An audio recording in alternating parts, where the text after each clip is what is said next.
at last. Looks like it, Aunt Mattie. Huh. What, Dad? Hello, son. Well, daughter, how was the moving picture tonight? Lovely. Mice, that's what it was. Just a lot of mice. There wasn't anybody killed in the whole thing. No, well, then I'll stick to these. These don't talk. And that big cluck Norman Maine was in the picture tonight. Never does anything but kiss a lot of girls. Norman Maine is one of the best actors in pictures. You and your movies, that's all you think about. You shouldn't be allowed to go to him at all if you're asking me. Too bad I was so busy in the kitchen. I didn't hear anybody asking you. Hello, Granny. Hello, darling. But of course, no one ever listens to me. I do if they're within 10 miles of you. Gadding around picture shows. House all cluttered up with movie magazines. And the other day, I caught her talking to a horse with a Swedish accent. Sis. We're only young once, you know. Ah, Hollywood. You'd better be getting yourself a good husband and stop mooning about Hollywood. You know what she wants to do? She wants to go to Hollywood. I've known it all along. I've seen her making faces in the mirror and talking to herself. That's what comes of your movies. Why, what would you do if you did go to Hollywood? I'd be an actress. I would, I tell you. I've always known I could. Guys, wouldn't it be wonderful to have a movie star in the family? Oh, Miss Blodgett, may I have your autograph? You may not know it, Alec, but you're practically on your way to bed. Oh, Miss Blodgett, you're my favorite actress. Won't you tell me the secret of your success? Oh, let me alone. I asked her what's come over you. I'll tell you what's come over her. She's just a silly little girl whose head has been turned by the movies. And the sooner she forgets the whole thing, the better off she'll be. Why will I be better off? What's wrong with wanting to get out and make something of myself? What do you do that's so much better? Just because you're satisfied to sit here all your life, you think you can laugh at me. Well, someday you won't laugh at me. I'm going out and have a real life. I'm going to be somebody. Now, if it was spring, I'd say give her a good dose of sulfur and molasses. I thought I'd find you. Oh, stop that. Now, stop crying. That isn't going to do you a bit of good. Oh, I'm crying because Aunt Mattie and Alec make me so mad. Well, Alec and Aunt Mattie. Fiddlesticks. They're not important. You're the only one that counts. Esther, everyone in this world who has ever dreamed about better things has been laughed at. Don't you know that? Oh, I suppose I do, But there's a difference between dreaming and doing. The dreamers just sit around and moon about how wonderful it would be if only things were different. And the years roll on and they grow old. And by they forget everything, even about their dreams. Oh, I don't want to be like that. I want to be somebody. Oh, yes. You want to be somebody. But you want it to be easy. Oh, you modern girls, give me the pain. When I wanted something better, I came across those plains in a prairie schooner with your grandfather. Oh, everyone laughed at us. They did at all the other pioneers. They said this country would never be anything but a wilderness. We didn't believe that. We were going to make a new country. Besides, we wanted to see our dreams come true.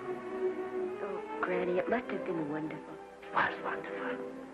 But don't you think for one single minute that it was easy, Esther Blodgett? We burned in summer and we froze in winter. But we kept right on going and we didn't complain because we were doing what we wanted to do. Can you understand that? Yes, I can. Could you do it? Could you do it even if it broke your heart? Because remember, Esther, for every dream of yours you make come true, you'll pay the price in heartbreak. Oh, I know what I'm talking about. You may not believe it, but I was a young girl once.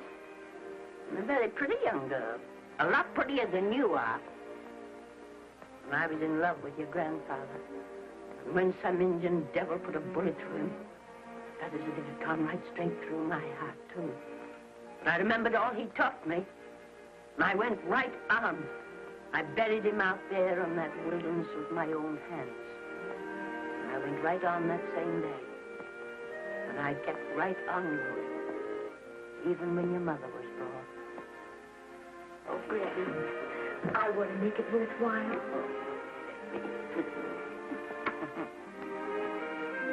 You know, Esther, there'll always be a wilderness to conquer. Maybe Hollywood's your wilderness now. From all I hear, it sounds like it. But if you've got one drop of my blood in your veins, you won't let Mattie or any of her kind break your heart. You'll go right out there and break it yourself. That's your right. Here. Oh, here. Stop that nonsense. Here. Take this and go to your Hollywood.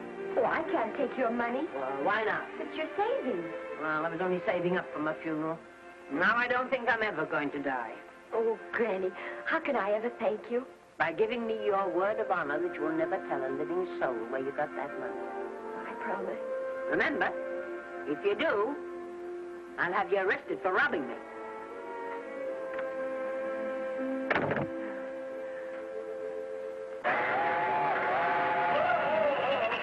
Here we are. Want something, Granny? Oh, I can make it, dear. Oh, thanks. Oh, I kissed Dad goodbye. Just a little kiss. He didn't even wake up. I bet you didn't try that on your Aunt Mattie. Oh, Aunt Mattie. Think of her face when you tell her. I am thinking about it. I've waited for that chance for 30 years. There she is, girl. Oh, thank you, Cousin.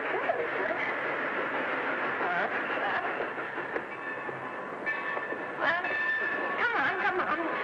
Here's your prairie schooner.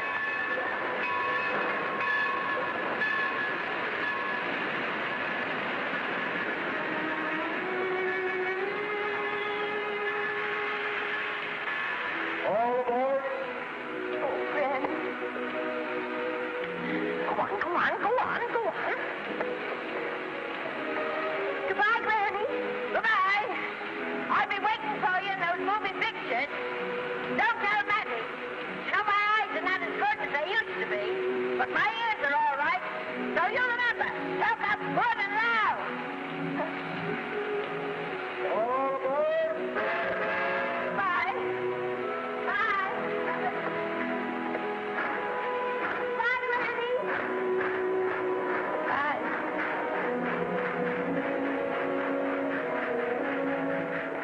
You want to go home now? I don't want to, but I will.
Good afternoon. Day, week, or month? Well, it's a little hard to say. You see, I'm going into the movies. Well, you better take it for a week. It'll break your jump to Beverly Hills. Are all the studios really near here? All except Gaumont British. I suppose the best way to get a job is to go straight to the studios, isn't it? Mm-hmm. I haven't any illusions, you know. I'm perfectly willing to begin with a little bit of a part, or even as an extra. $6, please, in advance. Oh.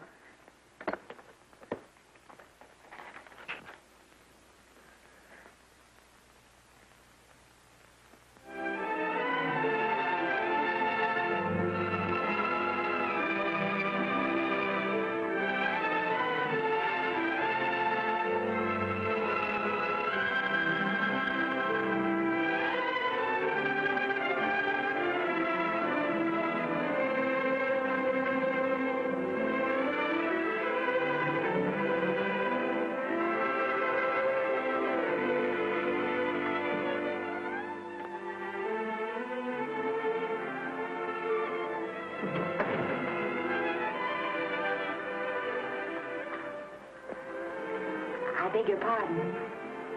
I'd like to register for extra work. How long have you been in Hollywood? Well, it's about a month now. We haven't put anyone on our books for over 2 years. Come here. I'd like to show you something.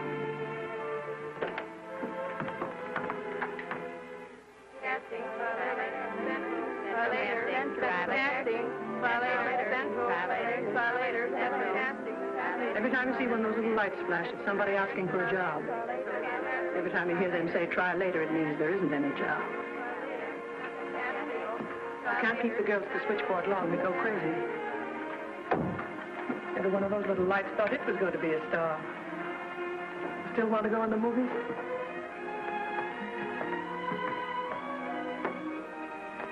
You know what your chances are? 1 in 100,000.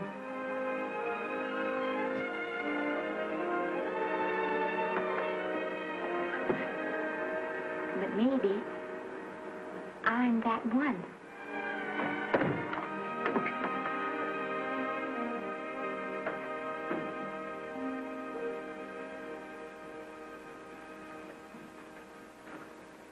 Any phone calls for me, Mr. Randall? Oh, no. Jesse Lasky and Sammy Goldwyn must be writing letters instead. How's the luck today? There wasn't any. Maybe you don't go at it in the right way.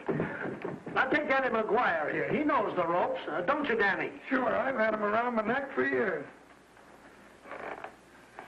Huh? What? Oh, Miss Blodgett. Danny McGuire, our new tenant. How do you do? Mr. McGuire is a big director.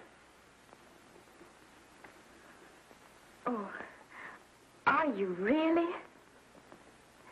Oh, could you possibly use me in a picture, Mr. McGuire? Of course, I haven't had much experience, but I don't think that really matters if you're willing.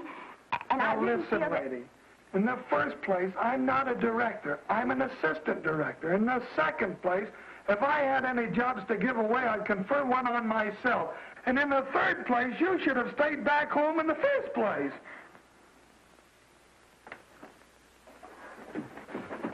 Oh, no, what have you done? Hey, wait a minute. Hey, don't be that way. Don't do that. Gosh, I didn't mean to get tough, but a guy thinks he's being kidded when somebody asks him for a job and he hasn't got one for himself. After all, I'm not a big enough shot to hurt your feelings. I'm sorry. It wasn't just that. It was a lot of things. Looking for a job every day and never getting any nearer to it. I guess I was beginning to get a little scared. I know. Lady, do I know. Well, there's only one thing to do for that feeling when you're tired and sunk and down to your last nickel. Come on and I'll buy you a drink. Well, it's not as bad as down to the last nickel. I've still got $11 left. $11? You're going to buy me a drink. Come on.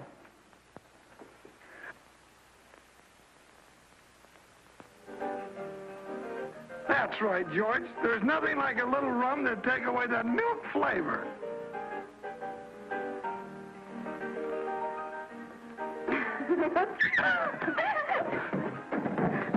I beg your pardon. Certainly.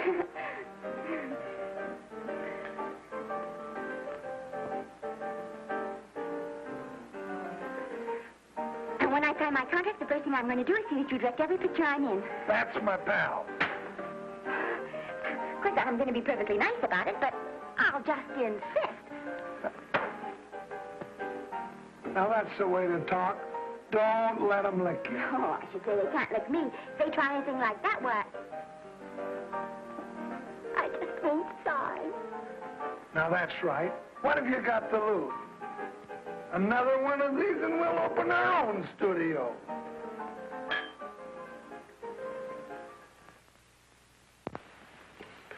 Bill rendered $24. Past due. Remit without further delay. Me.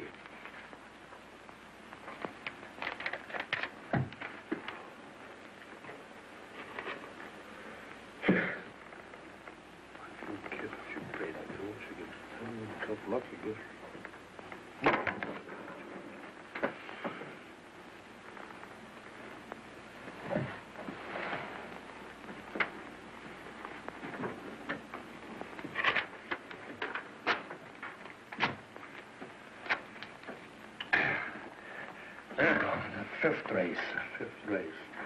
Tricap. Who's right? Tricap.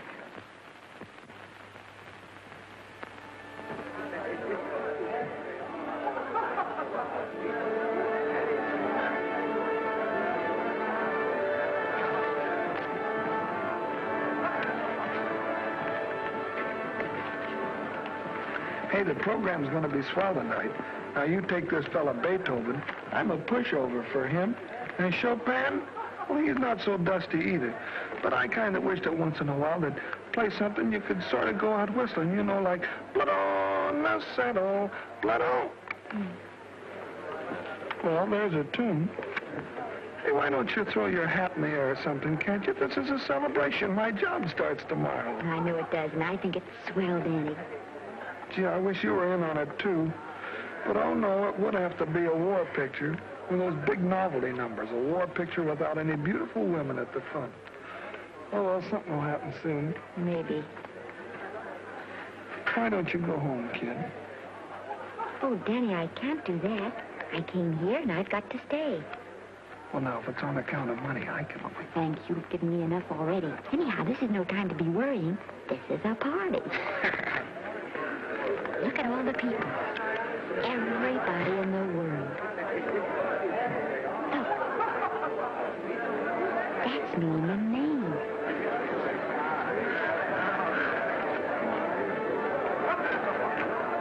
And he seems to have had that one extra cocktail.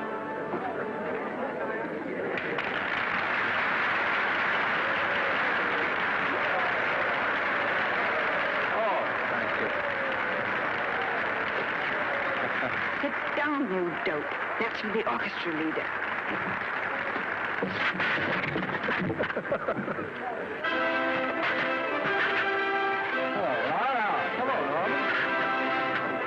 Oh, Mr. Maine, put your arm around Miss Regis.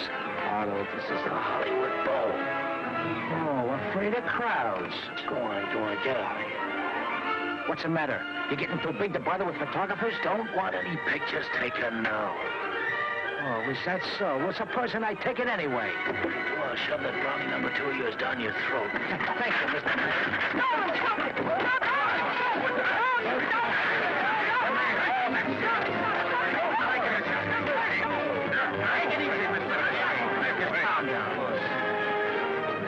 No, Mickey, come back and sit down. Everybody's laughing at you.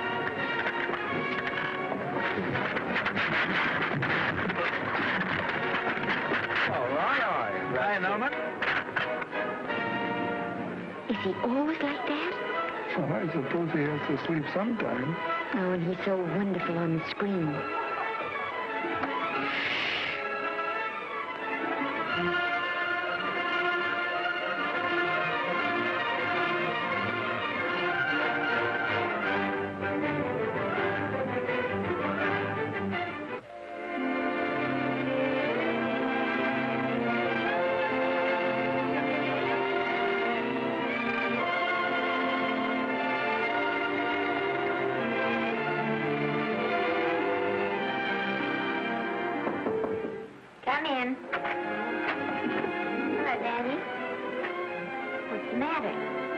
Well, believe it or not, I got a job for you.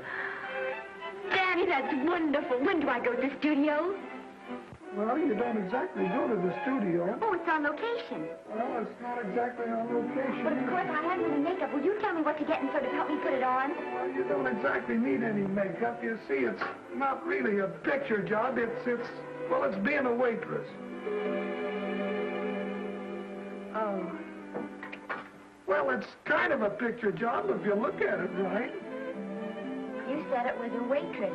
Well, it's waitressing for Casey Burke, the big director over at our studio. He's giving a party tonight to kind of celebrate on account of finishing the picture, and he wanted me to get him an extra waitress, and it's $5. And I thought of you right away, Esther. That was awfully sweet of you, Daddy. Well, there's going to be a lot of big people at Burke's house tonight, and I'll bet you there's any number of big directors, and if you're there, maybe they'll notice you. I could make them notice me. Sure you could, Esther. It's your chance. My chance. All right, Daddy, I'll do it. Oh, but I can't. I haven't got the right things to wear. Oh, yeah. Now, you don't think the wardrobe department's right next to my office for nothing, do you? A perfect fit.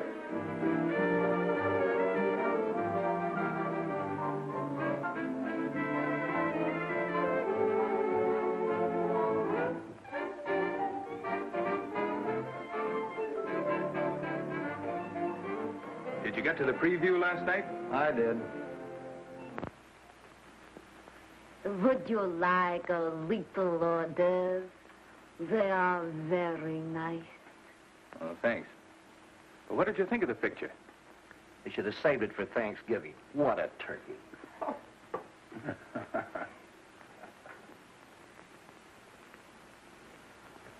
Will you have some hors d'oeuvre? You do like hors d'oeuvre, don't you? I don't think there's anything so enjoyable as hors d'oeuvre before supper, and these are rarely delightful.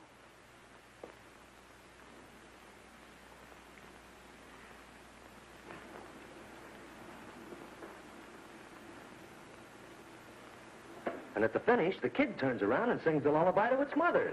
Pardon the big boys, but would you like a little hors d'oeuvre?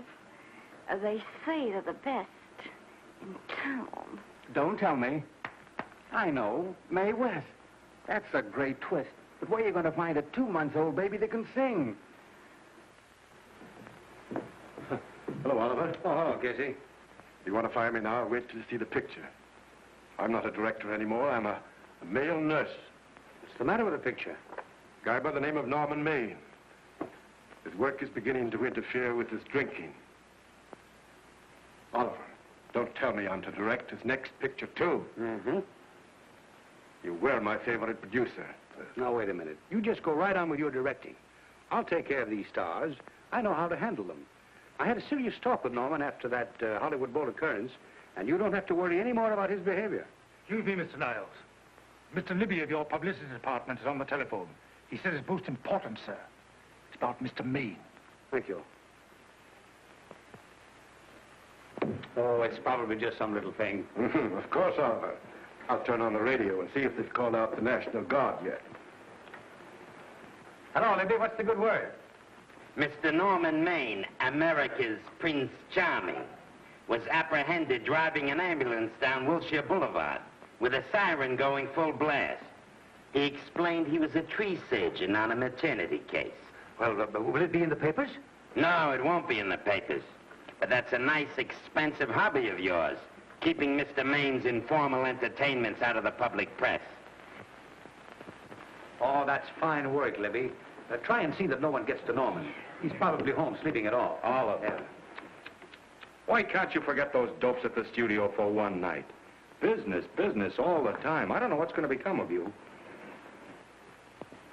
Norman, why didn't you call for me?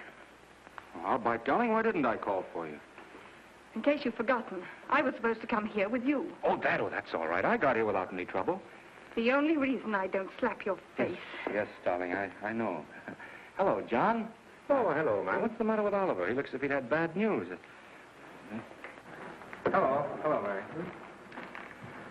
What's the matter, old boy? Maybe I'm wrong. I guess I've been drinking too much lately. No, you ought to cut it down. It's bad stuff. Scotch and soda.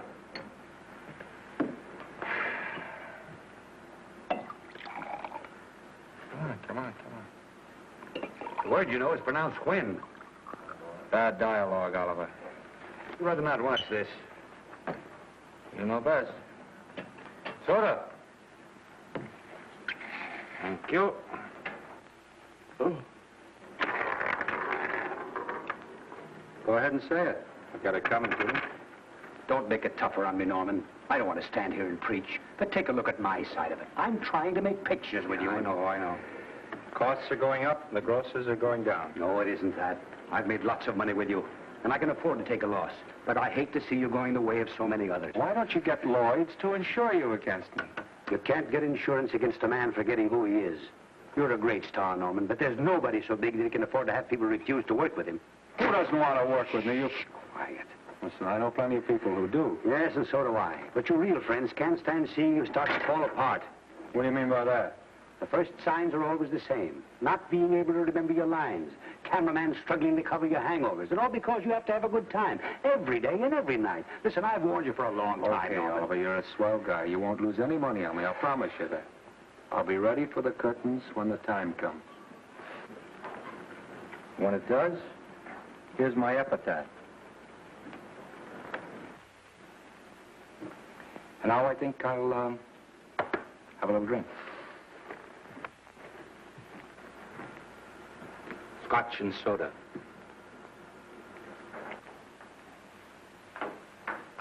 Scotch and soda. Ooh.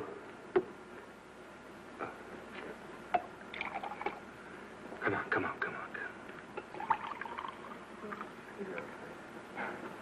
A little soda? Caviar? No, thank you. Yes, pardon me. Lovely. No, I mean the caviar. Mm-hmm. No, don't go away. I'm starving. Really. Which would you take? Well, I don't know. You know? I don't know either. It's hard to choose. I think I'll take caviar. Mr. Maine doesn't care for any more. Do you know me? No. Well, Normie doesn't care for any more. I think I shall get very drunk indeed.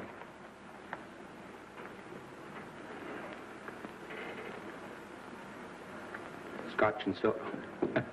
Sorry, I have something.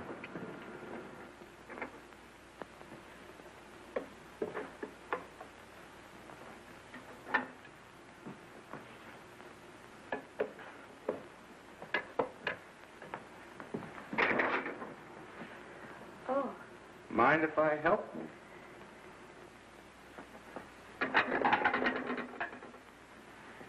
Won't they miss you?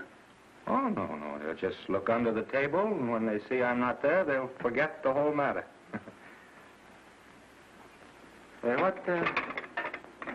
what's your name? Esther Blodgett. My name's Maine. I know. You do? Ah. What's so funny? I was just thinking about all your fans and how surprised they'd be to see you here helping me put plates away. Oh, they don't know my finer side. They'd be pretty envious of me, meeting you this way in person. Oh, you do? Well, tell me, are you disappointed? Yes. Oh, now you've done it. Oh, never mind that. That makes the room look lived in. Tell me, why are you disappointed? I was sitting behind you at the Hollywood Bowl the night you didn't want to be photographed. Yeah. I'm told I crept into many a heart that night. Oh, I can never explain this. You know, you have very pretty hair. You better get out of here. And a sensitive mouth. And a charming little Precisely why are you here instead of with the rest of the guests? I'm just trying to be helpful. I see. Are you sure there's no other attraction? Well, it might be that my old mania for putting plates away is coming back on me. It's rather odd. I always know where I can find you if there's a pretty girl around. It's not only odd, it's embarrassing. You're being deliberately insulting, Norman. I put up with this long enough. Don't lose your temper. Remember, we must try to keep the voice low. I know you'll excuse us if we go on with our work.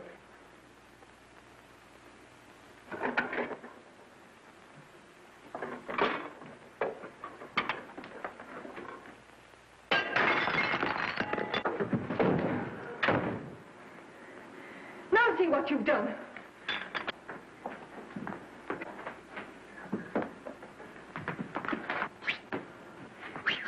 Come here. Help me up. Are you hurt? No more than usual.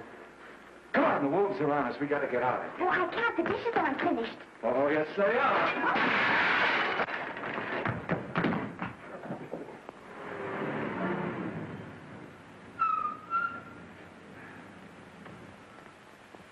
Well,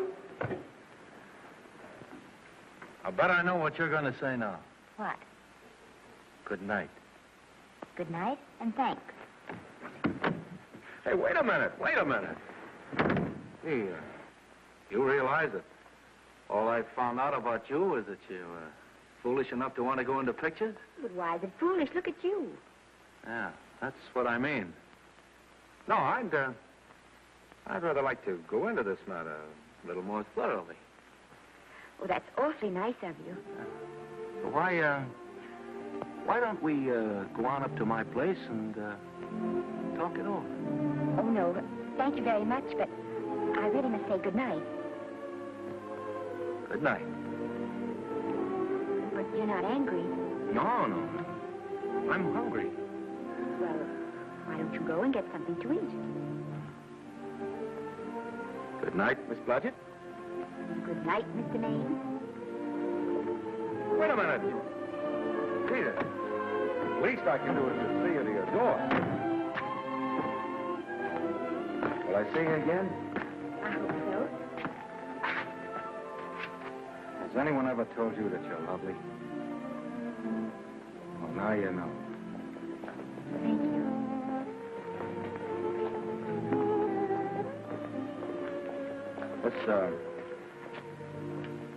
It's hard to say, but I want to say it anyway. You know, I'm a screen. You know, in private life, well, you know. But whatever I do, I still respect lovely things. And you're lovely. You understand? Yes, I think I do. And it isn't that bump on the head that's doing this. Well, I'm glad.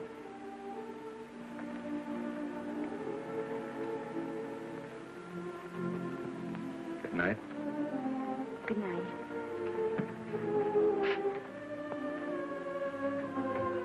Hey! You mind if I take just one more look?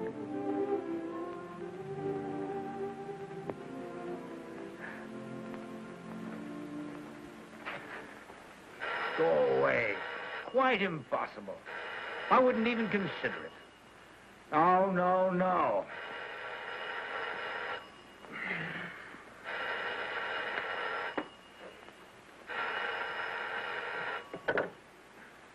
Hello?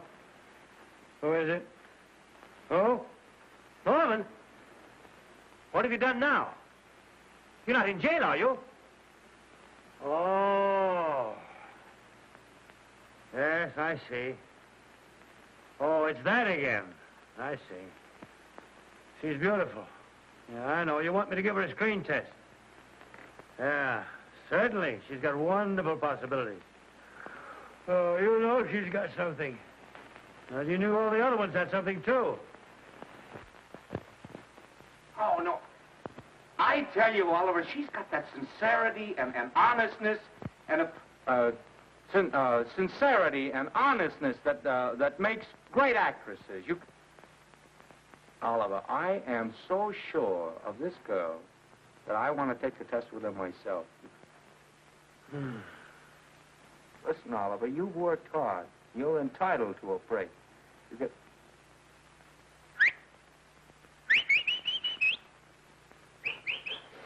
Yes, I heard you.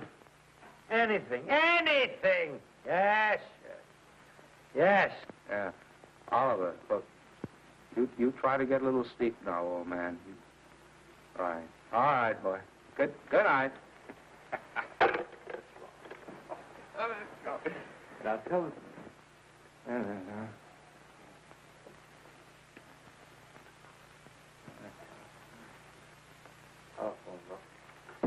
Telephone book. Hey. Telephone. Hey, Oliver, telephone book.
Telephone.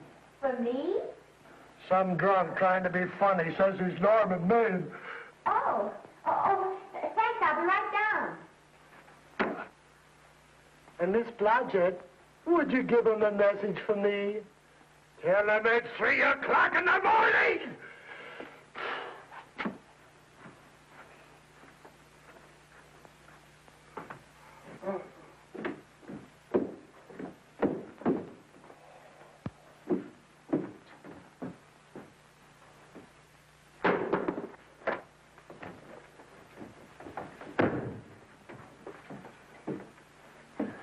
Hello? What? Oh. Oh. Oh. Oh, yes. I'll be there. Oh, thank you.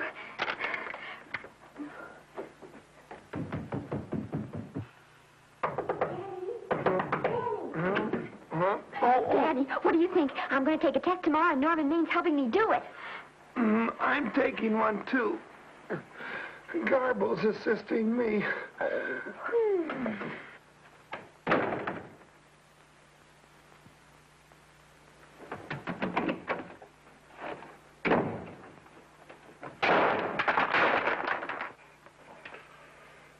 Oh.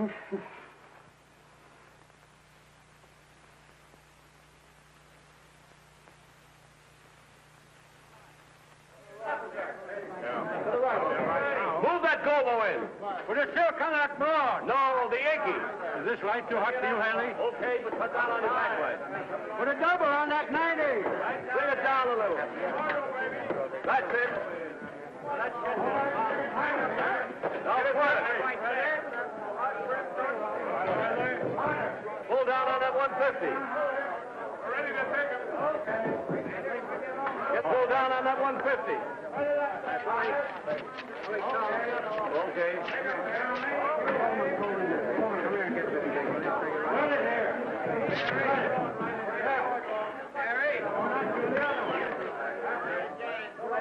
Bring me an apple box. Listen, gentlemen, please, if you don't mind. This is just a test. Ready, Mr. Burke? All ready, Mr. Burke. Ready, Mr. Burke. Ready now, Mr. Burke. All ready, Mr. Burke. Ready now, Mr. Burke. All ready, Mr. Burke. We're ready, Mr. Burke. All right, let's take it. Quiet! Quiet! Quiet! Quiet! Quiet! Ready, Norman? Yeah. You ready, miss, what's your name? You'll soon know your name, Esther. The whole world's going to know it. But I'm so scared. Maybe I better not try it today. Oh, come on. Now, don't be foolish. They all had to go through this. Harlow, Lombard, Myrna Loy, and now Esther Blodgett. All right. I'm ready. This is a take. Rolling. Quiet. Hey!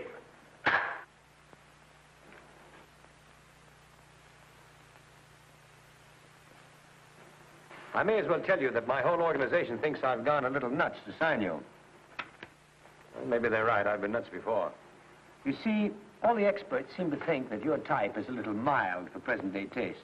But I rather believe that tastes change, like eyebrows. And I think that also, like eyebrows, tastes are going back to the natural. You look like a nice girl. I think I'm going to like you. That's not important. I think the public will like you. That is important. Oh, yes. I see what you mean. I mean, I know it is.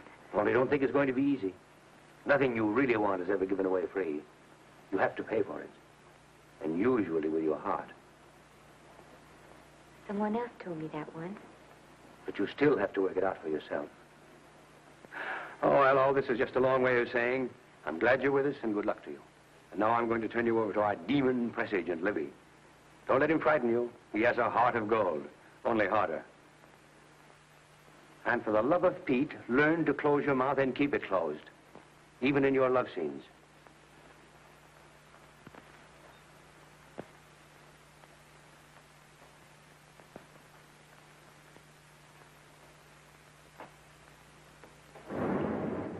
Are you a Russian? No, I was born in Fillmore, North Dakota. Oh, no. First saw light of day in a mountain cabin, a trapper's hut, high up in the Rockies. Go on. Well, I always wanted to be an actress. Dreamed of footlights as Lonely Kitty. Are you sure there's no Russian in your family? Positive. That's a shame. Well, what does your father do? He's a farmer. Social registerite father. Fed up with hypocrisies of 400, sought wilderness for consolation. There amidst the mountain flowers, he raised another blossom. His lovely little daughter. What's your name? Esther Victoria Blodgett.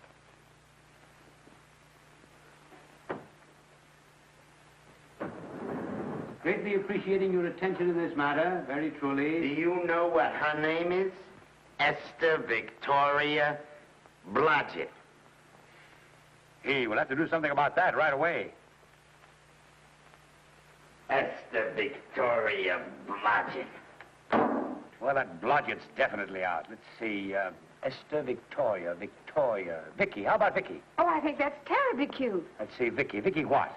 Vicky, pronounced Vicky. See, Esther, Besta, Sesta, Desta, Festa. Oh, that's very pretty. Jester, Hester, Desta, Lester. Vicky Lester. Oh, I like that. Say it. Vicky Lester. Say it again. Vicky Lester. Say it again. Vicky Lester. Say it. Vicky Lester. Say Vicky Lester. Vicky Lester. Vicky Lester. Vicky Lester. Vicky Lester. Flash. Oliver Nile Studio discovers new starlet, a Cinderella of the Rockies. Her name is Vicky Lester. Those who have peeked tell me she couldn't be more Devine. The face of an angel and such natural talents. Her voice is a symphony. Her very walk, they tell me, is enough to drive men mad. Not that way. Get the lead out of your feet. Lift them up.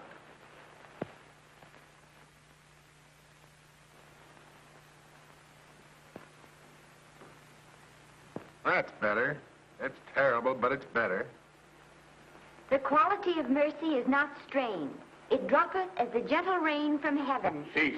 Through the mouth, my child, through the mouth. The nose is for smelling roses. Proceed. Does she have to look surprised all the time?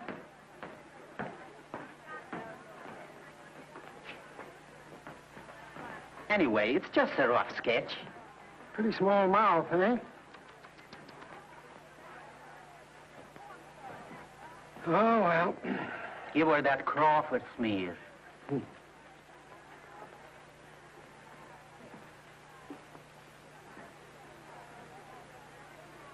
This'll give her that deeply... yeah.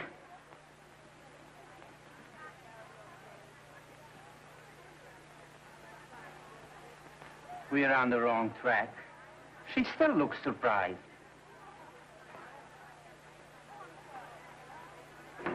Listen, dress people. We're shooting on the set this morning, not in the commissary. Now, come on, snap into it. Acme Trucking Company? No. Mr. Smith is not in.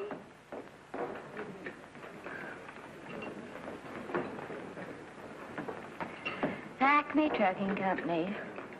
No. Mr. Smith is not in.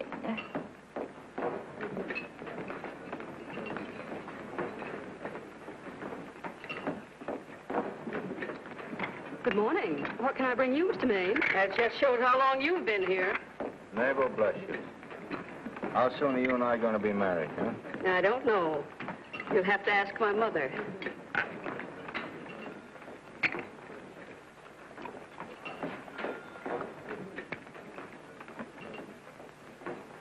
Acme Trucking Company? No, Mr. Smythe is not in. Acme Trucking Company? No, Mr. Smith is not in. Acme? No, Smith ain't in.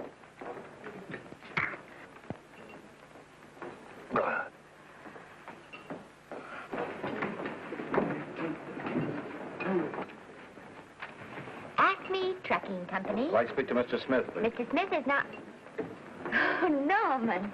What's all this between you and Smith? I've got a part. It's only one line, but it's in the picture. Well, it's ambition that made you break that date with me last night. Well, I had to be here so early this morning, and... So did I. I had to stay up all night to make it. You've started your picture, haven't you? No, we're still in the testing stage. You can't seem to get the right girl for the lead. Gee, you think with all the girls there are that... Yeah, no, but this one's got to be different. She's got to be little and cute and sweet and intelligent. It'll blow me down. What? Will close my tired old eyes. Well, what is it? Hold everything. Come on. Come on.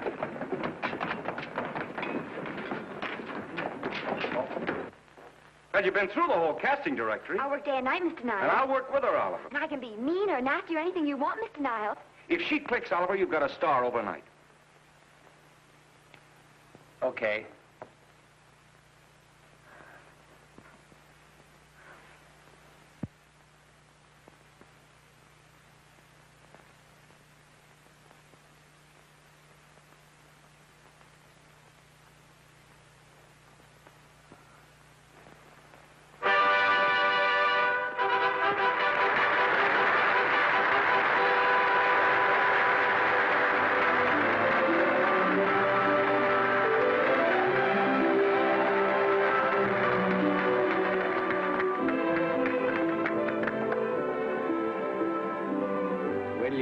The end of the picture.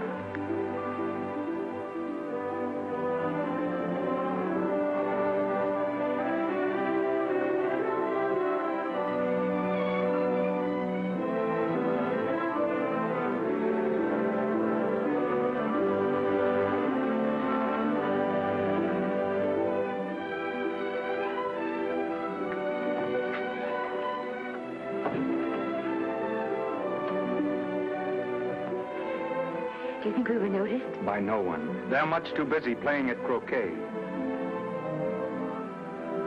I've loved you all my life. But we only met 2 days ago. That's when my life began.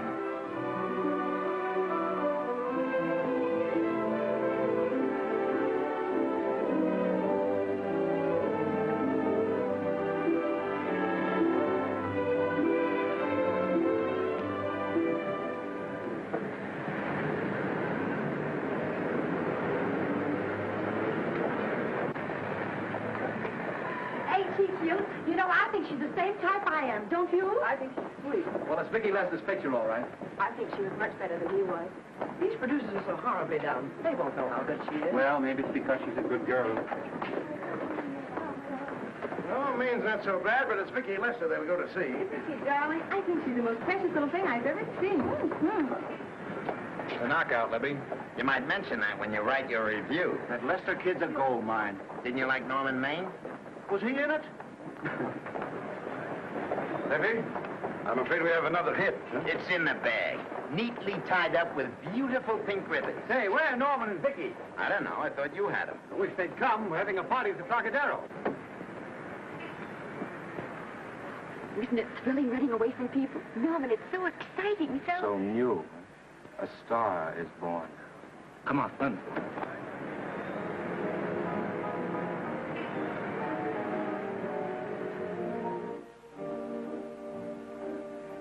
It's wonderful, isn't it? Crazy quilt. Oh. It's a carpet that's spread for you. It's all yours from now on, you know. Come, Esther. You're a success. You have everything in the world you want.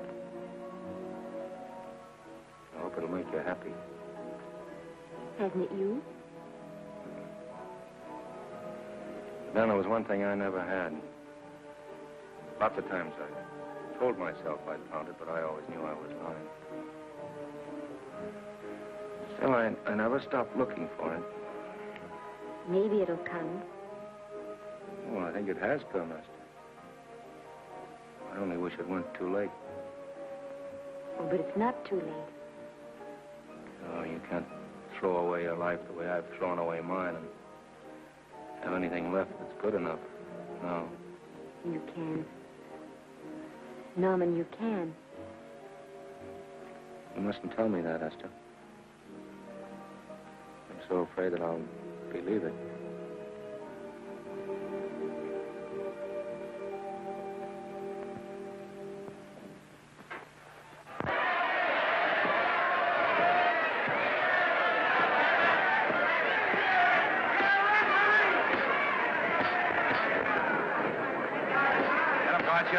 Shoot your right. Swell, isn't it? Lovely. What spot you get? Can't you hear me, Gotcha? Shoot your right!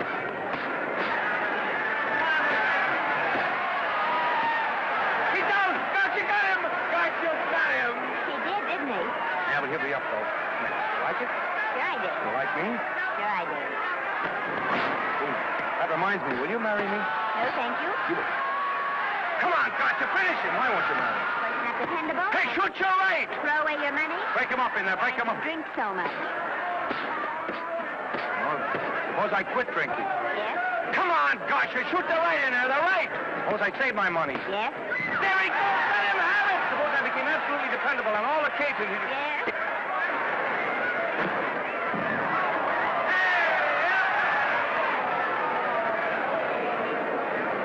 Hey, Gotcha, he got him!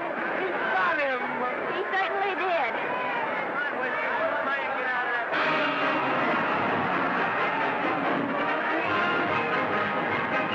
Gee, that's a beautiful fight. Norman, What, dear? would you do all that for me if I said I'd marry you? No, certainly not. I was just supposing. We're going to be married. Guess I didn't read that line right. I'll try it again. We are going to be married. Both of us. Yeah, to each other. What do you think of that? Well, when? Where? Well, we thought we'd elope in the conventional manner. What's the matter? It's trying to decide whether it's good for the studio. Is it? It is. And bless you, my children. When's it going to happen? Oh, we thought we'd just sneak out sometime. We're not telling anyone but you. Listen to this. The screen's ideal romance blossomed into breathtaking reality today when Vicki Lester and Norman Maine, America's dream lovers, slipped quietly through the portals of holy matrimony. How does it sound? Horrible. But you see, we're going to elope. Sure you are. It'll be the biggest elopement this town ever saw. We'll get a tie-up with the Army, have you escorted all the way down to Yuma by 20 of their new bombing planes. Is he going with us? Don't you think we can work this thing out better alone? No sense in bothering the happy couple with all the details. I'll see to it that you get a carbon copy of the whole layout. I can hardly wait. I'm sorry we didn't realize that we were in the way. While you're settling the details, you don't mind if I take this woman out and buy her a ring? Sure, go ahead. We want everything legal. That's a charming match. A nice girl like Vicky. And public nuisance #1. Now, wait a minute, Libby. Norman's all right. And if you'll pardon my pointing, Vicky's business is her own. It doesn't require any comments. I wasn't making any comments. I just said it was a rotten shame. So go ahead and plan the elopement. Oh, that elopement stuff is out. You can't get any scope in that. We're going to have a wedding. Where'll we have it? Customary place, I believe, is a church. Nah, it's been done. This has got to be something big. The beach. I can visualize it. The bridesmaids in bathing suits. 20,000 Santa Monica school children spelling out the word love. It's a novelty, but is it big enough? Why not the city hall? A police escort of every motorcycle cop in town. Sirens screaming, confetti pouring out of buildings like the Lindbergh reception in New York, only on a big scale. What's the matter? Isn't it big enough? And now if any man can show just cause why these two may not be lawfully joined together, let him now speak or else hereafter forever hold his peace. Do you, Alfred Henkel, take this woman as your lawful wedded wife? Will you love, comfort, honor, and keep her in sickness and health as long as you both shall live? I will. Do you, I beg your pardon. Do you, Esther Blodgett, take this man as your lawful wedded husband? Will you obey, serve, love, honor, and keep him in sickness and health as long as you both shall live? I will. Place the ring on her finger. Hurry, please. Now, by virtues of the power invested in me as Justice of the Peace of San Bardo Township, County of Los Angeles, I pronounce you man and wife.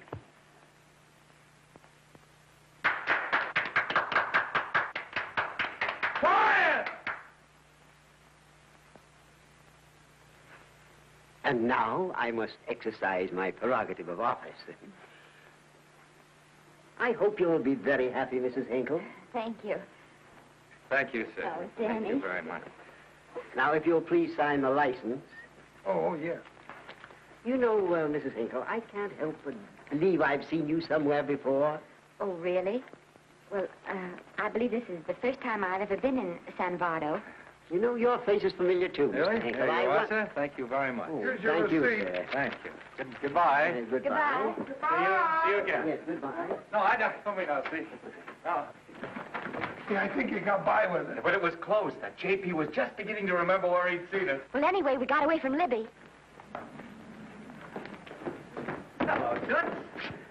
If you will be kind enough to glance between my shoulder blades, Mr. and Mrs. Henkel, you will find there a knife buried to the hilt. On the handle are your initials. Lovely to have seen you, Libby.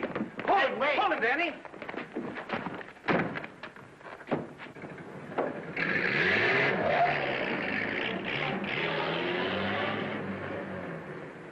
There go a couple of rats I raised from mice. Well, they got a right to get married, haven't they? I haven't got any right to double-cross the public, and I haven't done it yet. Hey! People versus Porky Washington. We're charged with violating Section 600. Young man, you're in contempt of court. Operator, get me the Los Angeles Tribune. I've a good mind to put you under arrest. Wait till I make the score. You wait, too. Tribune, give me the city desk. Johnny, this is Matt Libby. I got a flash for you.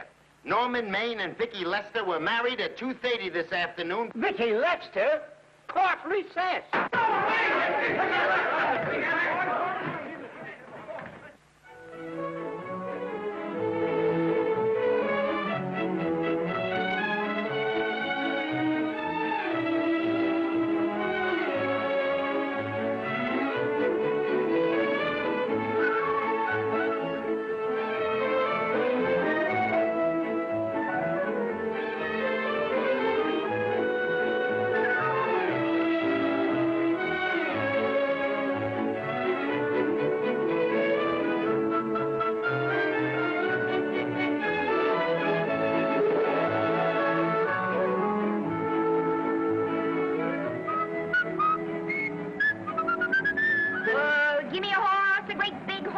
great big buckaroo and let me wahoo, wahoo, wahoo!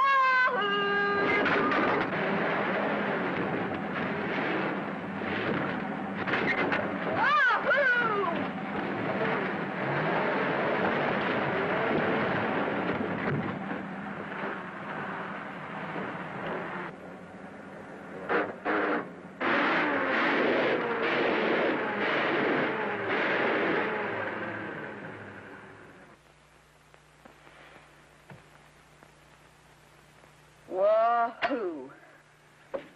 Wahoo. I don't want to sound immodest, but I think I've stripped a gear. Well, sit down, won't you, and let's get acquainted. We'll probably be seeing quite a bit of each other from now on. No. Might just as well break the ice now as later.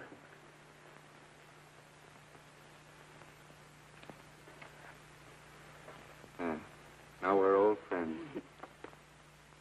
Hey, have I got time for a shower before dinner? Plenty, if you can find a shower. I never can remember where that thing is. Does it pull out or slide under? Here, I think I can find it. Nope, it's the linen closet. Here it is. Nice work. Oh, half the time those things are just luck. I'll see if I can disinfect this steak.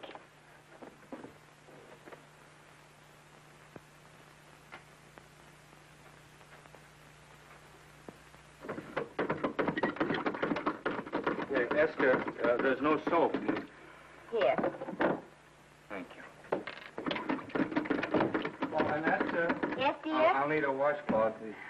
Oh. How you fix the cigarette? You know I never smoke underwater. Well, what do I do to make this thing work? Pull that gadget at the top and pray for rain.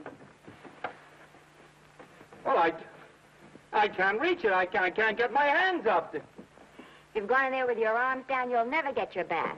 Unless you're a contortionist. Yeah, well, I'm not a contortionist, and don't throw that up to me now. You knew it when you married me. Will you close this door, please?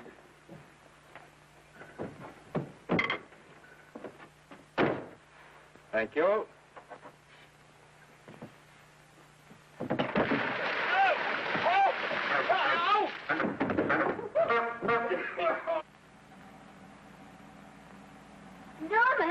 Norman, here comes the car. You got it.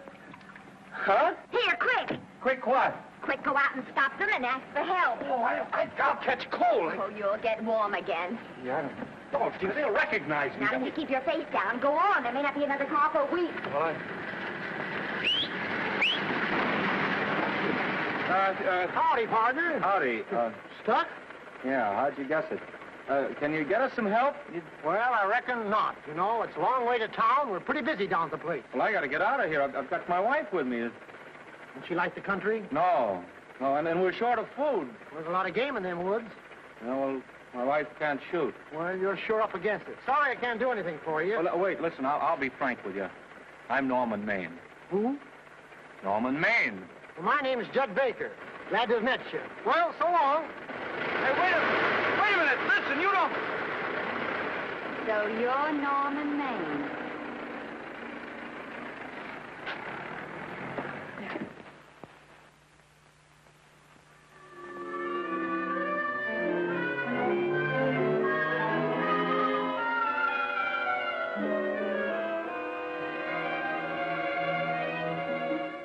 I got my prestige to look out for.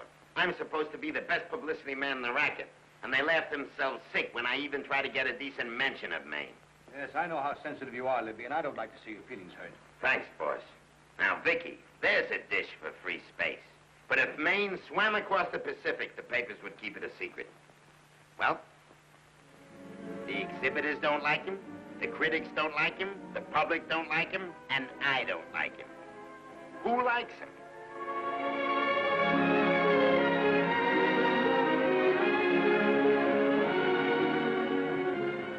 Oh, but darling, this is almost too much of a surprise. And there I was in my touching innocence, thinking we were going to live at the beach house. Oh, we'll still keep the place at Malibu. But this is special. This is our castle. It used to be in the air, you know? Well, we'll never use any ugly words like contracts and pictures and careers. When we come in those gates, we'll check the studio outside. Come on, I got another little surprise for you.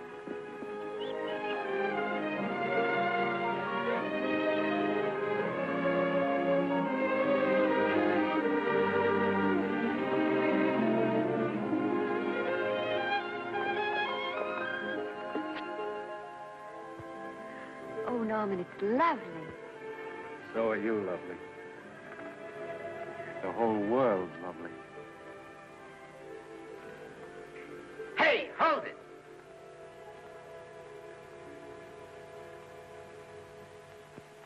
That's it. Caption, their honeymoon never ends. All right, let's get some pictures.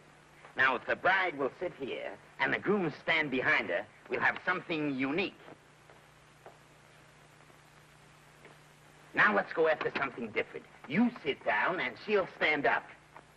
Pretty radical, isn't it? Yeah, but in a nice way. Okay, Adolphe, fire. Caption, their honeymoon begins anew. Ah, the producer. Caption, their honeymoon ceases abruptly. Hello, Oliver, glad to see you. No, I'm glad you're back. Thank you. Vicky, how well you're looking. Hello, Oliver. Am I interrupting? Yes, thank you. Just want a couple more pictures. That's enough of both of them. What they're asking for is exclusives of Miss Lester. Alone. Oh, I see. Well, come on, Oliver, let you and me get exclusive. See you later, Vicky. Well, don't worry, Otto. My camera-smashing days are over. They ain't your only days that are over. Oh, hold that, Miss Lester. Gorgeous. Well, Oliver, how's the dividend situation? Very pleasant. I think we'll show $2 million on the next quarter. Oh, smart move of mine to sell my stock, eh? Oh, well, when you need money, you need it. Well, some people save up for just such an event. You know, there's bound to be a rainy day occasionally. Yeah, but as a citizen of California, I've always refused to admit that. Yes, I know, but still it does rain. Well, anyway, you can thank me for some of those dividends of yours. Mm-hmm. Oh, can't you? Oh, sure. That was a little too quick, Oliver. The matter, the Enchanted Hour was a smash hit, wasn't it? Well, it made Vicky a star overnight. Yes, it should have. How about me? Oh, let's talk about business at the office, Norman. Beautiful pool you have here. Beautiful. Oh, now let's talk about it here. Didn't they like me? Well, maybe the pot wasn't just right. That was the best part of the year. Look, Oliver.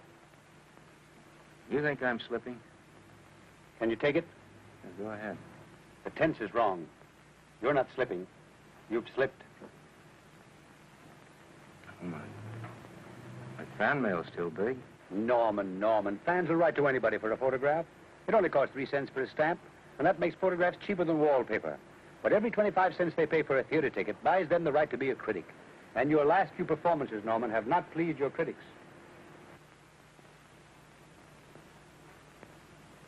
You remember I told you I'd be ready for the curtains when the time came?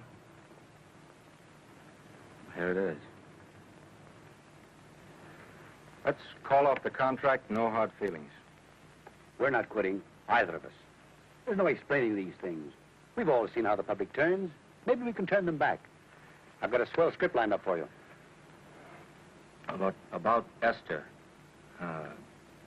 You think that I'm going to get in her way? Well, as a matter of fact, as it happens, there's no part in this story for her. I'd more or less planned to star her in a picture of her own, with that young Pemberton opposite her. He's coming along nicely. Good for young Pemberton. All right, Oliver. We'll make a try at it. Let's hope it's not too late.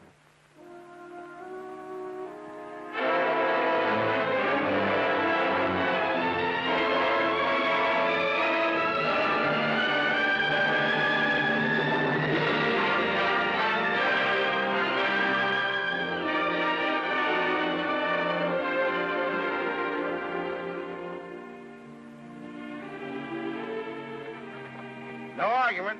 I'll buy those. Huh. The screen's most finished actor. I'll say he's finished. He keeps them away in droves.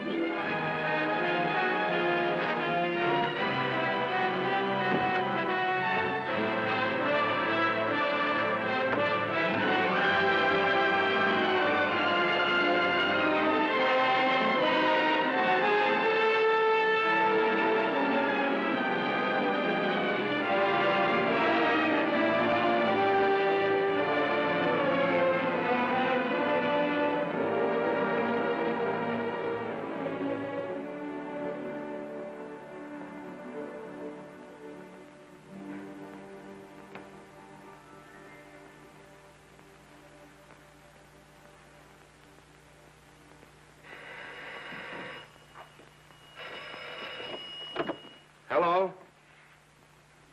No, Miss Lester isn't home as yet. No, I'm not the butler. But I can take a message just as well as he can, honest. Oh, is that you, Norman? Swell. Listen, Norman, this is Artie Carver. Hiya, kid. Swell. Say, I hear you're through with Oliver Niles. Is that on the level? Please, Artie, I'm not news anymore. Forget it. Say, what kind of a settlement did you make on your contract?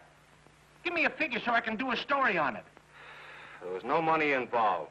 We just called it quits. Okay, I'll fill in my own figure.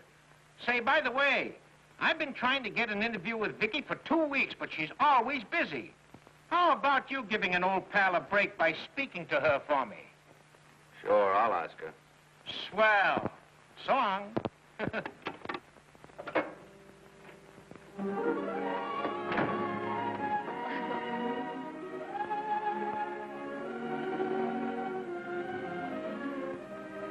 I didn't mean to be late, darling, but Casey wanted... All right.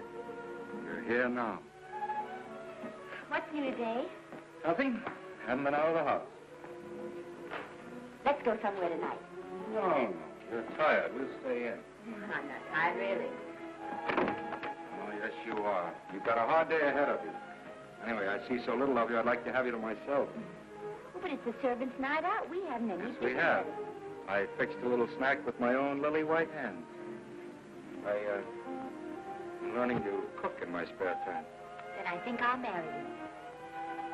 I get it. You want to make an honest cook of me, huh? Comes in on wheels in this joint.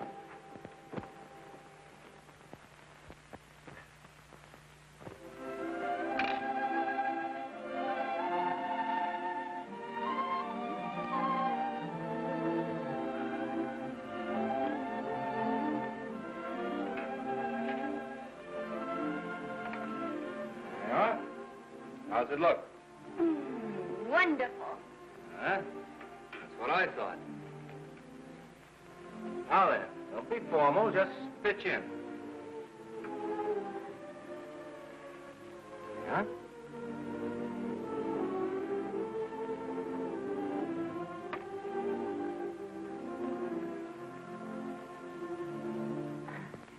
I'm afraid my mouth's not quite big enough. I'll measure it next time and make them to size. A little hard to lift, too. In fact, I think I'll take those measurements right now.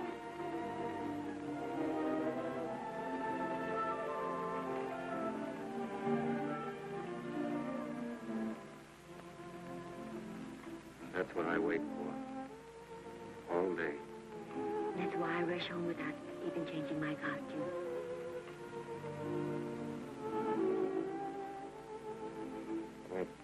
We're forgetting that we're hungry. Would you like a sandwich? Thank you. I still have a little work on this one.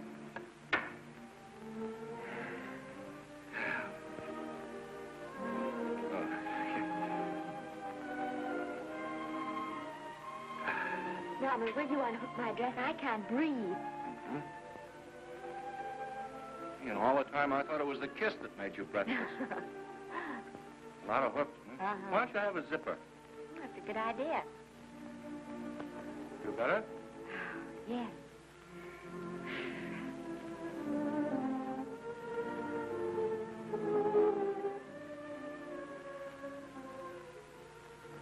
Don't look now, but I think that guy on your left is in love with you.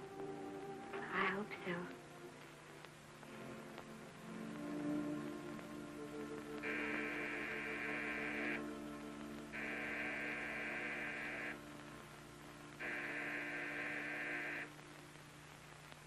The doorbell. Is it? Maybe they'll go away. Oh, I never do at a time like this. Come here. Just a minute, dear. I'll be right back.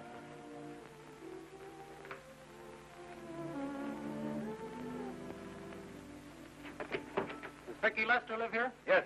I got a package for her. I'll sign for it. So who are you? I'm her husband. Oh, sure. I'm right here, Mr. Lester.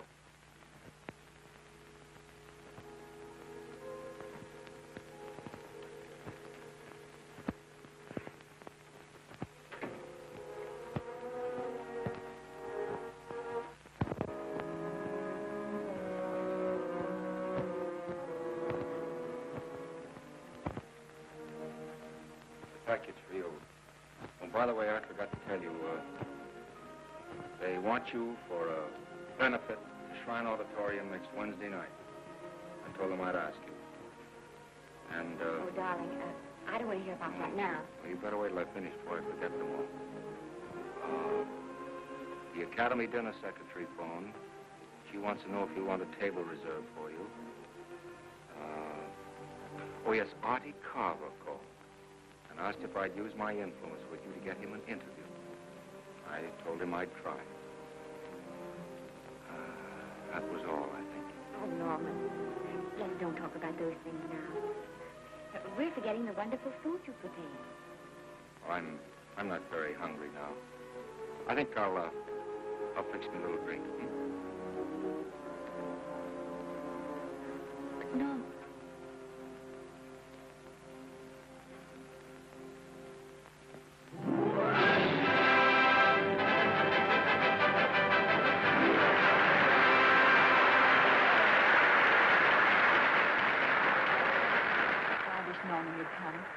Stop worrying.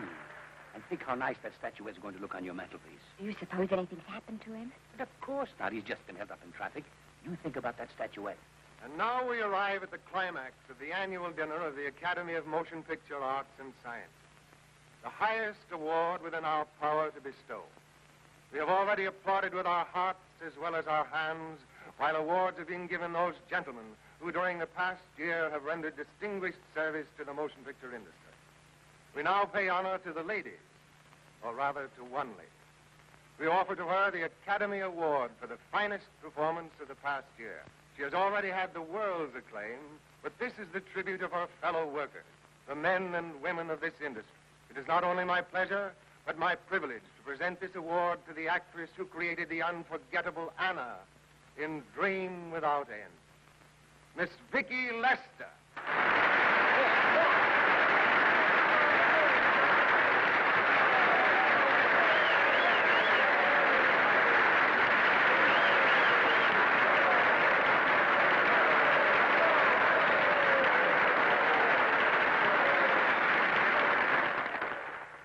What more can we say, Miss Lester? This says it all for us.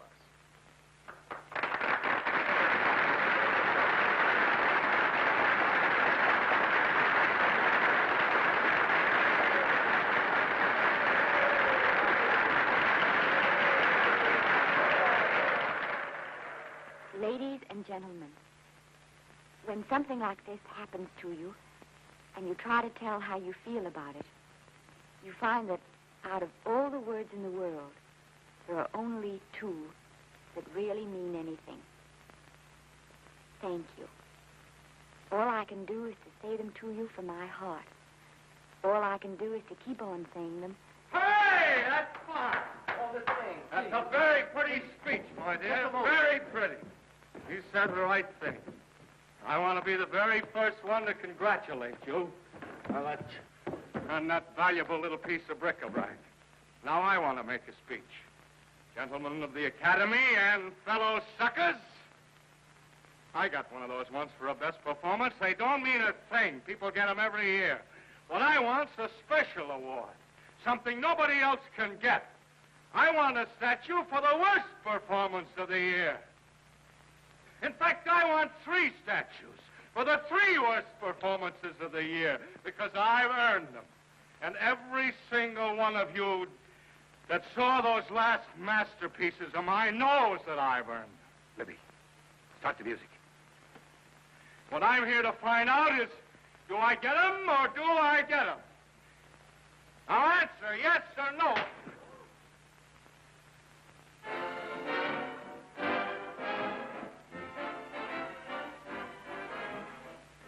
Norman, darling, let's go and sit down.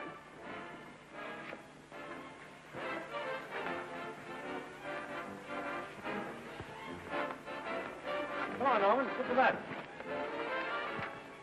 That's for you, Norman.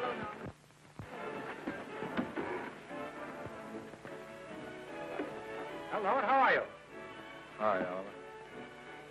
My dear, do let me congratulate you. You must be terribly proud and happy tonight. Thank you.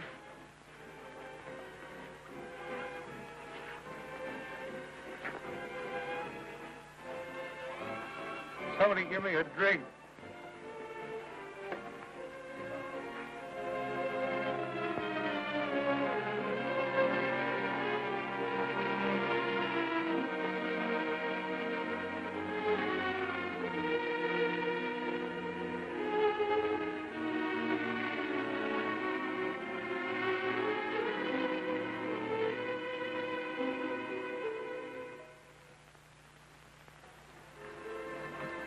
Oliver, nice of you to come to my dressing room. Vicky, how are you? I missed you. Everyone's missed you. Have a nice trip. Well, a 3-month tour of the theater circuit scarcely comes under the head of pleasure. But the way they're screaming for your pictures all over the country. Miss Lester, if I may talk shop, you are a knockout. Thank you. It's good to hear that. You've been crying. A little. How's Norman?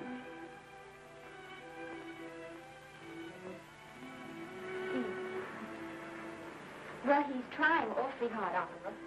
Letting Norman leave this studio was the hardest thing I ever did. There was nothing else I could do. I know. Has he been... Is he all right? He's gone to a sanitarium. He really wants to stop drinking. And I think he could only... Well, perhaps if he could start working again, there would be some encouragement. Oliver, could you do that? Oh, thank you. But he mustn't ever know I told you. He won't know, and you mustn't worry. I want you to keep up your good work in this picture. I'll try, Oliver. That's the one thing I can do for you.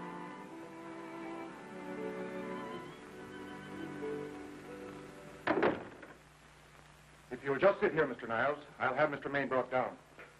Thank you. Brought down.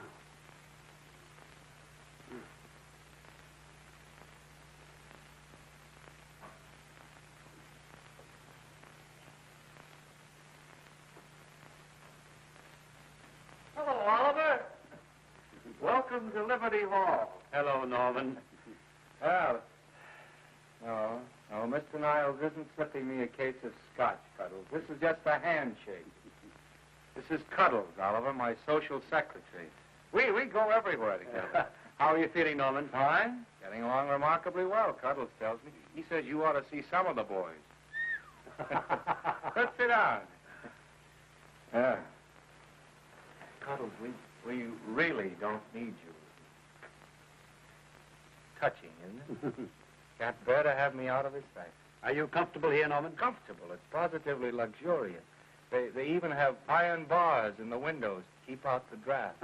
How much longer are you going to be here? Oh, well, I'm really cured now. I'm just staying on for an extra week or two to get in good shape, you know. After all, there's no particular hurry to return to the cameras. That's what I wanted to talk to you about. I've got a script with a fine part for you in it. Yeah, Oliver, that's great. That's great. Who plays opposite me? Well, it is not exactly the lead. Young Pemberton's doing that. But I tell you frankly, I consider your part better than the lead. Oh, I see. It's better than the lead. Well, of course, it isn't terribly long. But it's one of those parts that makes an impression on you. They'll be thinking about you all through the picture. Mm-hmm. Well, the thing is, Oliver, I'm pretty well set at another studio. I'm not at liberty at the moment to tell you which one. You know yourself how those things are. Of course. But it's a big picture. One of the biggest of the year. And the part. Every actor in Hollywood would give his teeth to play. Well, that's fine, Norman. Naturally, that will tie you up for a while. But we won't get to this picture for some time. And perhaps, if you want to consider it for later on, well, I'll tell you, Oliver, you'd better not count on it. See, I've got several pictures lined up after this one, and they're talking to me about England. You know, they're doing some very interesting things over there, you know. Mm-hmm. Hey. What is it, Cuddles? Speak right out. We all love you. For dinner. Oh, here we dine at 5:30 here. Makes the nights longer. Well, goodbye, Norman. I'm glad to see you getting along so well. Be out in no time. I'll have to introduce myself all over to a lot of people. They won't know me when I'm not drinking. Goodbye. Goodbye, Norman. Thanks for dropping in. Well, Cuddles? Alone at last, eh?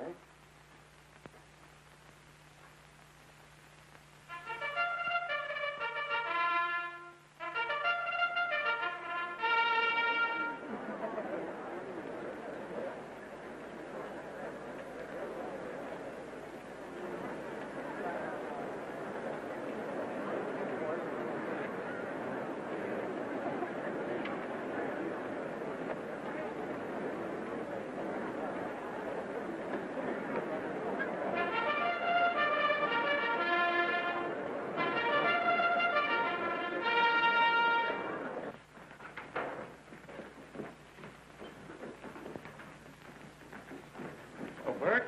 Sam? How are you, Marion? Oh, hello. Hello. Hello, Normie. Glad to see you. How I hate to run into these has-beens. They give me the creeps. Me too. He was good while he had it. And he had it quite a while. Hello? Hello, Mr. Maine. I haven't seen you in a long time. Oh, I've been resting. Ginger ale, please. Ginger ale and what? Ginger ale and ginger ale. A new leaf? A whole new book. Thank you. Scotch straight. Hello, Libby. Why, it's Mr. America of yesteryear. Do they let you wander about now without a keeper? Oh, sure. I'm a trustee now. Didn't expect to find you at Santa Anita. What do they do with the actors while you're away? Oh, they cut them into slices and fry them with eggs.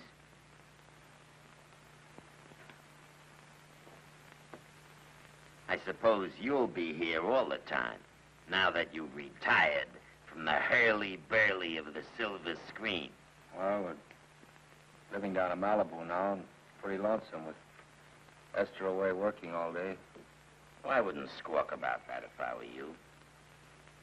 It's nice to have somebody in the family making a living. Oh, wait a minute, Libby.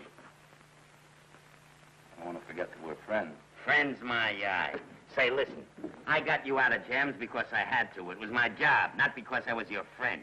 I don't like you, and I never have liked you. Nothing made me happier than to see all those cute little pranks of yours finally catch up with you and land you on your celebrated face. Pretty work, Libby. Always wait till they're down, then kick 'em. I don't feel sorry for you. You fixed yourself nice and comfortable. You can live off your wife now. She'll buy you drinks and put up with you even though nobody else will. Wait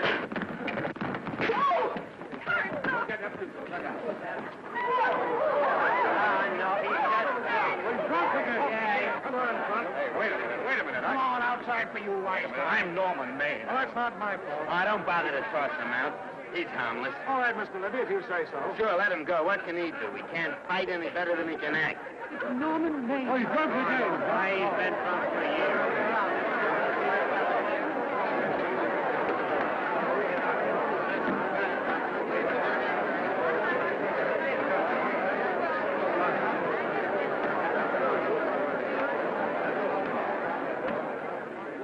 Give me a scotch. Double. Leave the bottle here.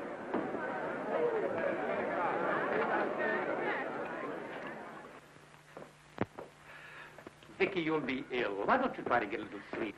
But he's been gone 4 days. 4 days and not a word.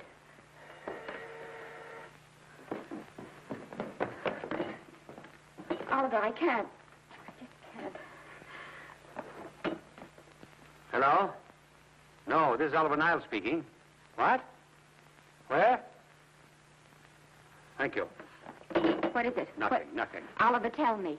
He's in the night court. He's been arrested on a drunk charge. Now, he's all right. He isn't hurt. I'm going right down and get him out. I'm going with you. Vicky, it isn't any place for you. And if it gets in the papers, What there'll do be... I care about the papers? I'm going with you.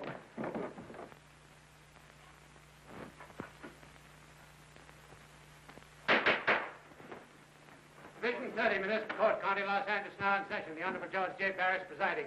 Be seated, please. Was you able to do anything? The judge wouldn't even see me. Ready, Your Honor.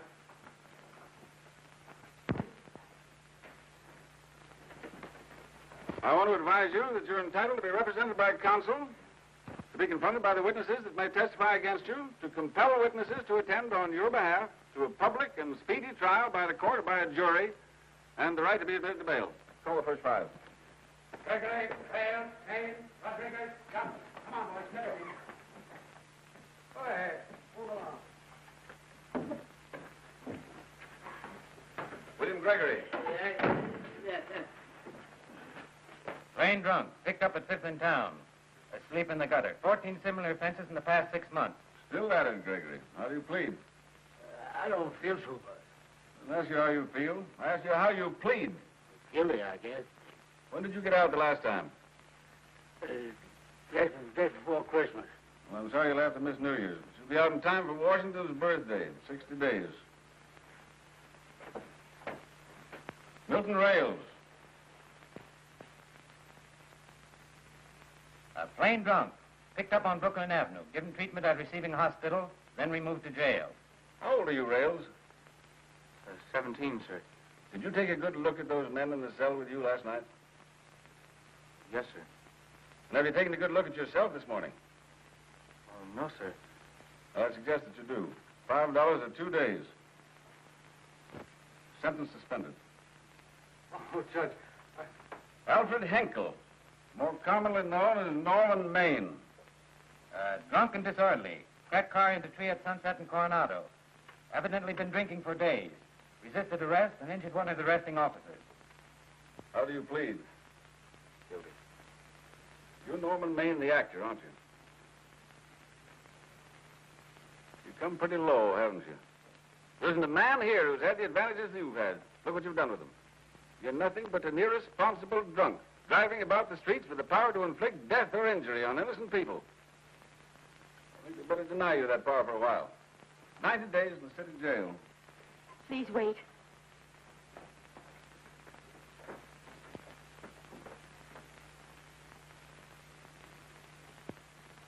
I'm his wife. Yes, I recognize you, Miss Lester. Please, Judge. I promise you this won't happen again. I'll be responsible for him. If you just won't send him there. You realize that this man, when drunk, is obviously a menace to public safety? And you realize, too, Miss Lester, the responsibility you'll be assuming to this court and to the Commonwealth. I do. Sentence suspended. Prisoner remanded to custody wife. Thank you. You can get in at the jail entrance, madam. Jose Rodriguez. Plain drunk, picked up at 1st and Main. Second offense. How do you plead? I think I'm guilty, Your Honor. 60 days.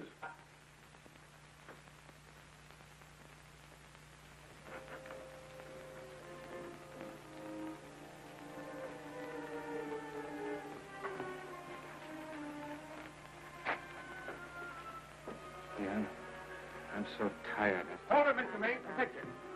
Oh, no. What about a statement for the press? Oh, no, please.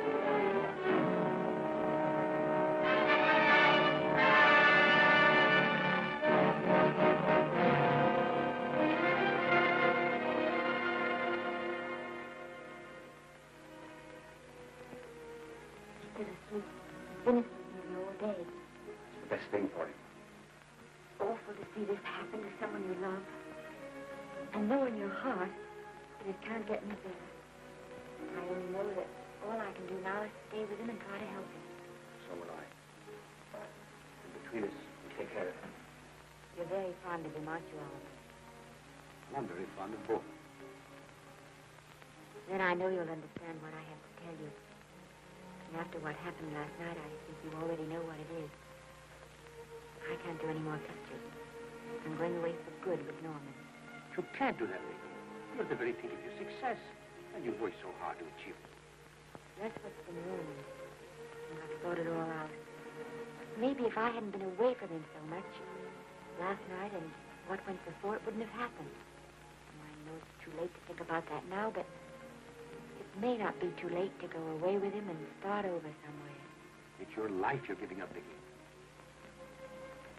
so I can try to give Norman back his. Can you honestly tell me I'm wrong to do it? No, Vicky. I can't honestly tell you that. Then there'll be no more Vicky Lester.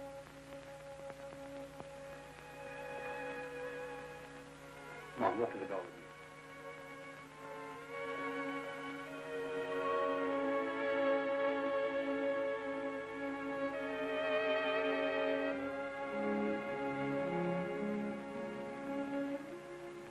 Goodbye, Vicky Lester. You were a grand girl. Good luck, Mrs. Norman Maine.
Darling,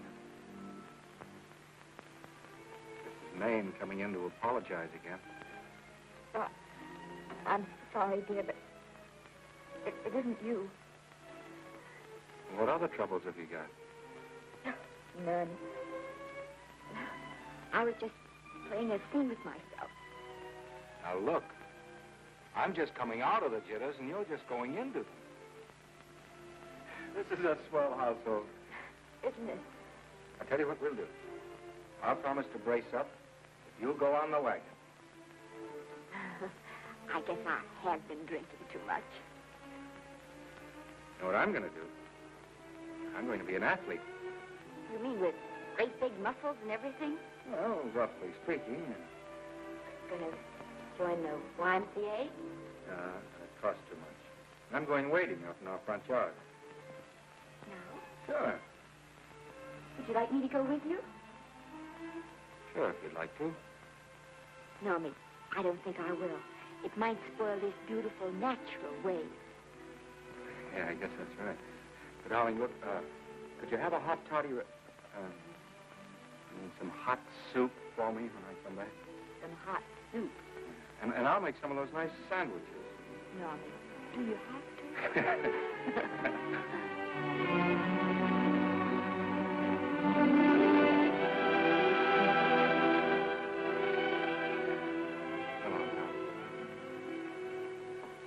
Now, don't stay in too long.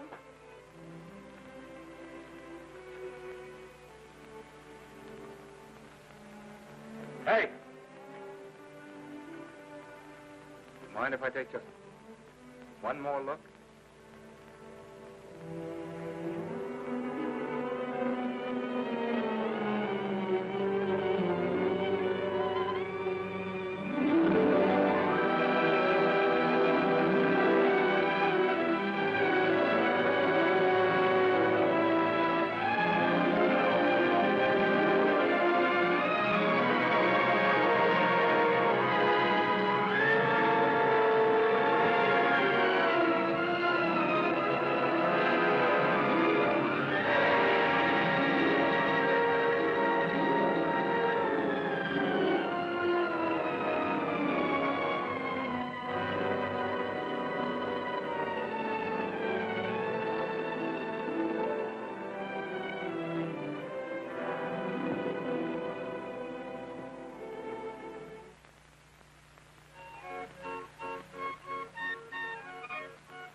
first drink of water he had in 20 years.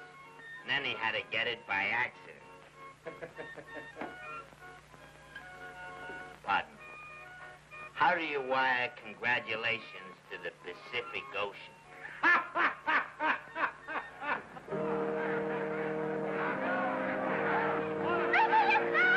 Oh, you can't see her face. Hello, Vicky.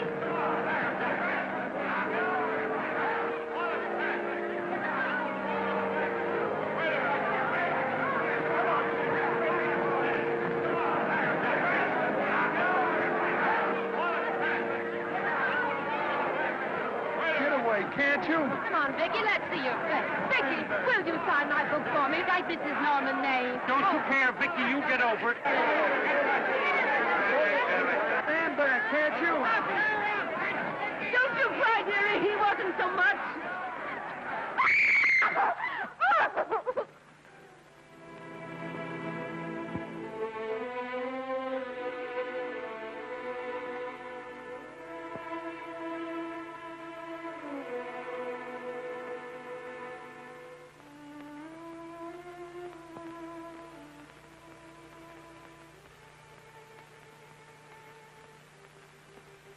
Do you mind if I take just one more look?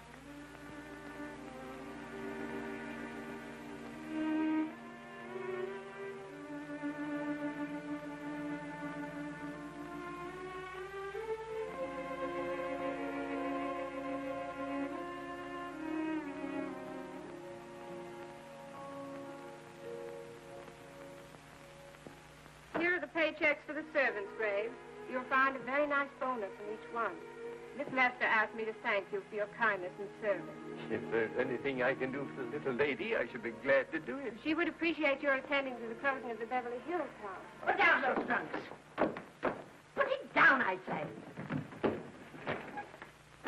Well, where is she? In the bedroom. Who are you? I'm her grandmother. Get up.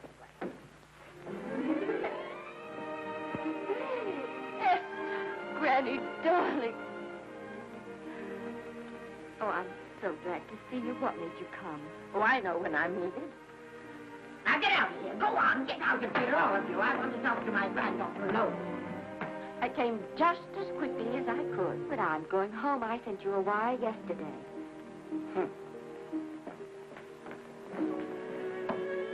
Sit down. Is it true that you're going to quit the movies? I never want to hear them again. What are you running away from, Elizabeth? I'm not running away. It's just that I can't go on. My heart isn't in it anymore. Once I told you if you get what you want, you have to give your heart in exchange. And you said you were willing. Do you remember? I remember. It seems to me that you got more than you bargained for. More fame, more success, even more personal happiness. Maybe more unhappiness. But you did make a bargain. And now you're whining over it. I don't think I'd feel so very proud of myself if I were you, Esther. I'm not, Granny. My mind's made up. Well, then I'm sorry I gave you the money to come out here. You just wasted. Oh, but Granny... I was proud of you, Esther. I was proud to be the grandmother of Vicky Lester. It gave me something to live for. Now, I've ended. I know. Oh, I want to be strong, but I can't go on. You must. Tragedy is a test of courage. If you can meet it bravely, it will leave you bigger than it found you. If not, then you'll have to live all your life as a coward. Because no matter where you may run, you can never run away from yourself. I never knew Norman Maine. He wrote me a very sweet letter when you were married. He said you told him how much I meant to you. And I know just how much you must have meant to him.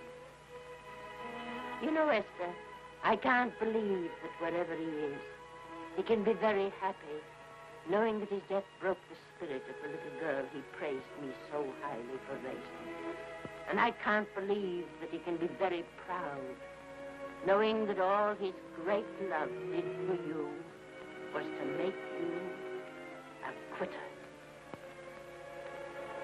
The car is ready, Miss Lester. We'll have to go now to make the train.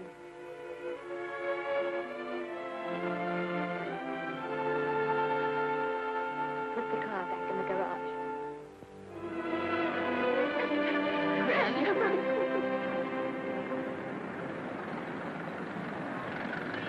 The entire picture industry has come to the Chinese Theater for this opening tonight.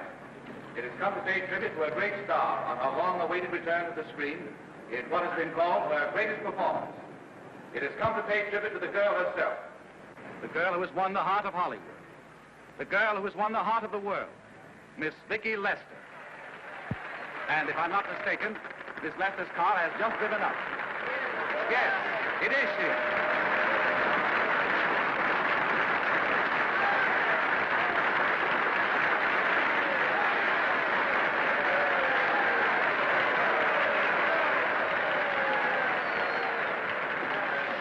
This doesn't scare you too much. I scare very slowly, young man. 6 mile, folks, please.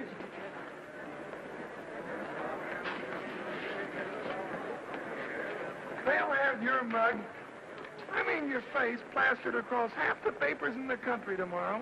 How do I look? Oh, you look swell. You're a liar, but I like you. And here's Miss Lester's grandmother. Won't you say a few words to the radio audience, please? Say something, Letty. You know, we've got a thing like that back home where they all listen in on, but we call it a party line. Won't you say something, please? They're listening. Maybe some of you people listening in dream about coming to Hollywood. Maybe some of you get pretty discouraged. Well, when you do, you just think about me. It took me over 60 years to get here, but here I am. And here I mean to stay. Thank you very much.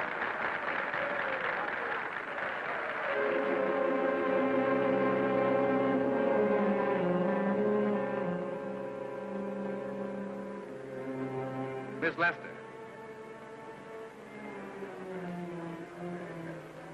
This microphone is on an international hookup.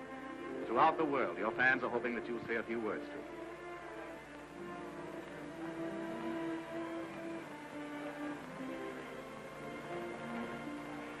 Hello, everybody. This is Mrs. Norman Maine.